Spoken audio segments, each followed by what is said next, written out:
Hey, good morning. Shalom. Sister Kate here. Crew, I got a video for you.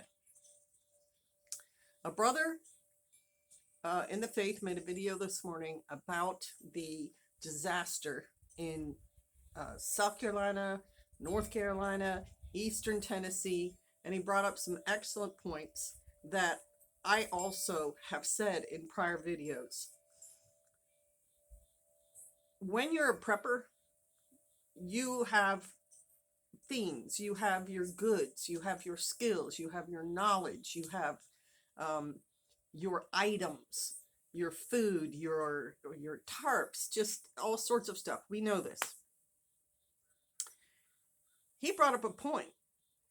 In cases like this disaster that has happened, there are going to be people who didn't prep, who didn't pay attention, whose lives have taken a different path, and may know of you, and when they lose everything, may come to you with their hand out saying, hey, I've had this disaster happen to me. Help. Can you help me?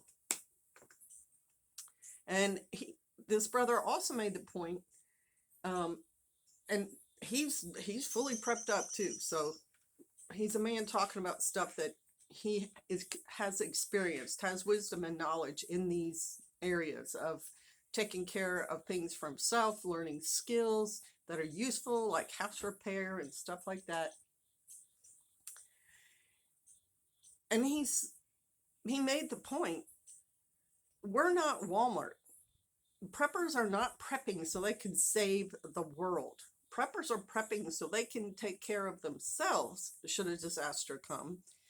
And he also made the point, and so does my husband, Pastor Joe Fox of Viking Preparedness, and other brothers in this faith, and preppers just in general, make the point, you don't want to be a lone wolf in these situations where disaster strikes. You do not want to be the only one in your area who has saved some food, has some tools, knows a little bit about how to, cut a tree up if it's across your driveway, or how to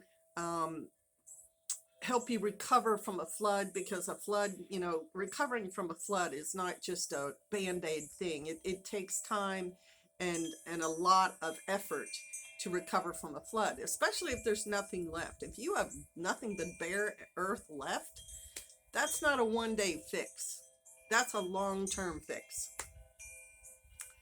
So if you're preppers have this knowledge and these skills and resources to help themselves, and preppers have a plan should a disaster be able to be foretold. If your area has a fire to your west and the winds are blowing it towards you, preppers also have a go bag, a bug out location, a place they've already decided they're going to, and have put in some kind of time and effort into making that place welcoming when they have to go there.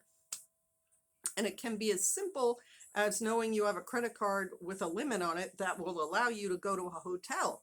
You can often move out of your area by a few hours and be in an area not affected by whatever disaster may be coming. You want to know your neighbors. You want to have built relationships with people in order to have people interested in helping you. And that usually means, hello, wake up, that you are doing something for that person as well. It's not a one-way relationship. It's a two-way relationship. We are social creatures, and societies are built by people working together, having some sort of organization or structure, agreements, like you have a barn and you both decide you're going to have stuff in it should you ever need it, and it's located on Aunt Millie's farm, and you have a code word to get through Aunt Millie's gate, and you just go there and get these things that you have agreed upon with some sort of structure to this agreement. What are you going to do as a prepper? Because this brother also made the point that with stuff coming up like this dock strike or any natural disaster, there's supposedly more hurricanes out there coming, possibly going to hit the same areas. It's going to make those situations down there worse. No fuel, no water, no supplies. Um, just think about the fact that if you bank with a local bank and your local bank gets flooded, that's going to cause some serious issues for everyone who's a member of that bank. What are you going to do when someone in that situation comes to you?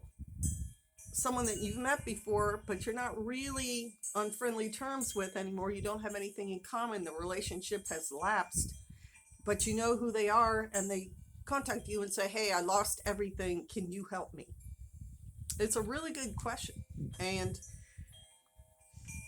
I think there's an answer to it, but each one of us has to figure this out beforehand, that answer for us. Whatever you want to base it on.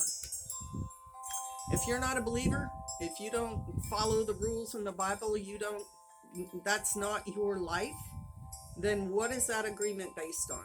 Is it based on the fact that you're drinking buddies and in a bar one night you said, I got your back, man. I got you. I'm going to take care of you no matter what happens to you.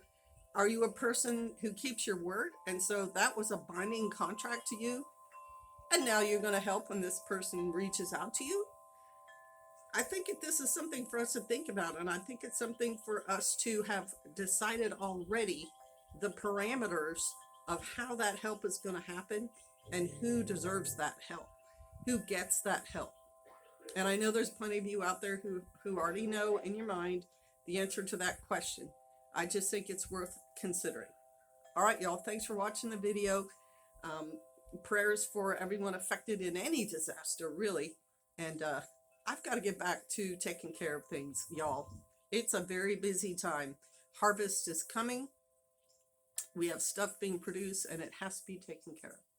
All right, bless y'all. Shalom.